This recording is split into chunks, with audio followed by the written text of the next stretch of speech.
लेकिन आप जिस मजहब की बात कर रही हैं, आप ही के अपने प्रतिद्वंदी असदुद्दीन ओवैसी तो ये कहते हैं कि जब तक मोदी जी हिंदू मुसलमान ना कर ले तब तक उनकी सियासत नहीं होती। उनकी सियासत तो टिकी हुई ही हिंदू मुसलमान पर है।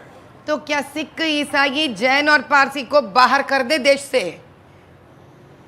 मुद्दा मजहब के नाम से नहीं, मुद्दा मजबूरी के नाम से होता है। यानी कि दलित है, हर मजहब में दलित है, औरत है, हर मजहब में औरत है, गरीबी है, हर मजहब में गरीबी है। हाँ बताए तो सही, मजहब के नाम से आगे कैसे बढ़ेंगे हम? हाँ, मजहब एक कल्चरल माइन है, घनी है, जिसे हम त्योहार मनाते हैं, वेशभूषण होता है, खाने पीने का एक तरीका होता है, इन सब का संरक्षण होता है। लेकिन देश का तरक्की देश के आवाम से होता है, जो उनके समस्याओं के ऊपर आधार है, मजहब के ऊपर नहीं। क्योंकि हम स्वयं 20 साल से काम कर चुके हैं। जितने तकलीफें हमने मुसलमानों में देखे उतने हिंदू में भी देखे, उतने ईसाई में भी देखे, उतने सिख में भी देखे हैं, जैन में भी देखे हैं, सभी में देखे हम। हमारे पास जब मुद्दा आता है हम मजहब के नाम से उसको हल करने की कोशिश नहीं करते हैं।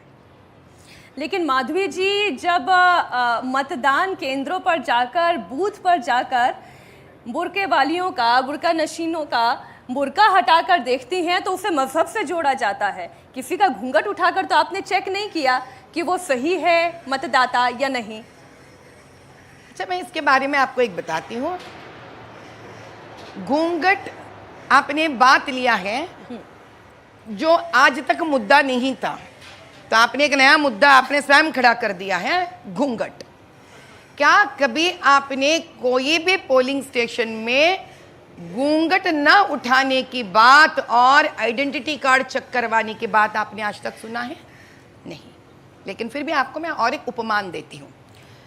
16वीं शताब्दी में एक महान साइंटिस्ट का नाम होता था गैलीलियो गैलीलियो, जिन्होंने क्लर्गी की तबका जो रिलीजियस हेड्स होते हैं, उन्होंने कहा था कि सूरज भूमि के चारों ओर मंडराता है।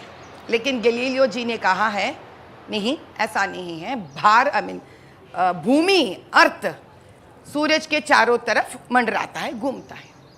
इस बात को तब का ईसाई के मत अधिकारी माने नहीं, क्योंकि वो एक कल्चरल बैरियर है। इसका मतलब है आपने दिमागी तौर पर यह तय कर लिया है कि सूरज ही भूमि के चारों तरफ फिरेगा, जिसके लिए गैलीलियो साहब को जब तक वो जिंदा थे घर में कैद कर कर रख दिए हैं। हम भी उसी के शिकार हैं।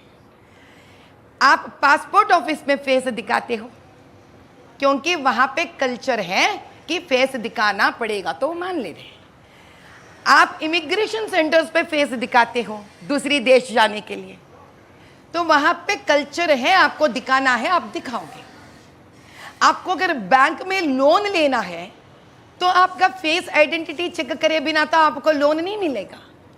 तो आप इस कल्चर को आप आदी होगे तो दिखा देते हो। लेकिन सूरत दिखाकर वोट डालने की कल्चर लोगों पे नहीं डाला गया है, इसीलिए वो उसको मानते नहीं हैं।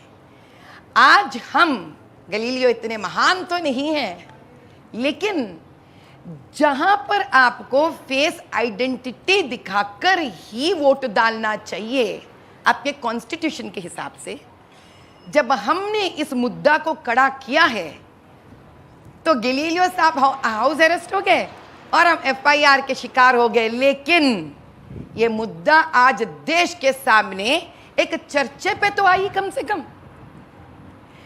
सो कॉल्ड पढ़े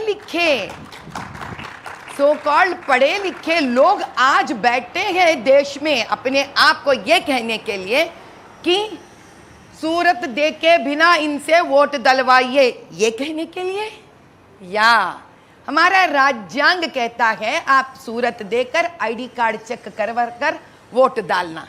किस मुद्दे पे आज पढ़े लिखे लोग इस देश में वाद विवाद कर रहे हैं, इसका तो तय कर लेते हैं ना। नहीं, सोशल मीडिया पर तो इतना कुछ कहा जाने लगा कि माधवी लता जो कर रही हैं वो गैर कानूनी है, वो तो धमका रही हैं दरअसल। तो वो जो बात कह रहे हैं उनसे फिर से मैं एक ही सवाल पूछती हूँ, आपको क्या चाहिए? तकरीबन 20 करोड़ लोगों में से, मुसलमान भाई बहनों में से आधा तो स्त्री का पॉपुलेशन है, यानी कि 10 करोड़ हुआ।